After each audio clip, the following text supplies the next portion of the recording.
In today's video, I'm going to teach you how to sign up for a Smartsheet free trial. To get started, open your web browser and go to the official Smartsheet website. Once the homepage loads, take a moment to look for the main sign up option. In most cases, you'll see a button that says Start Free Trial or Sign Up. These buttons are usually placed near the top of the page and are designed to help new users begin creating an account quickly. When you find that button, click it to move to the registration page. This is where you'll begin setting up your account.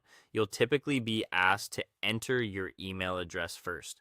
Make sure to type in an email address that you can access because Smartsheet may send you a confirmation message as part of the setup process. It's always a good idea to double check for typos before continuing, since even a small mistake can prevent you from receiving important account emails. After entering your email address, continue with the account creation process. Depending on what Smartsheet is asking for at the time, you may need to fill in a few basic details and create your login information.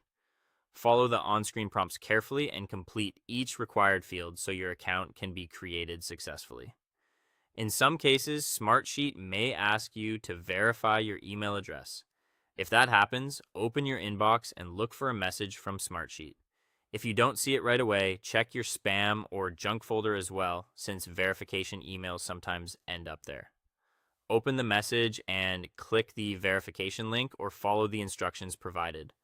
Once that's done, your account should be confirmed and ready to use. After your account is active, you can begin using the free trial features during the trial period. This is the best time to explore the platform, get familiar with the interface, and test the tools that are included.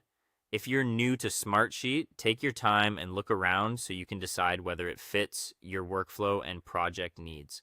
Finally, remember that you only need to upgrade later if you decide you need the paid features.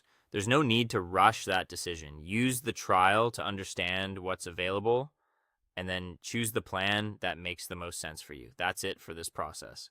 And now you know how to sign up for a Smartsheet free trial.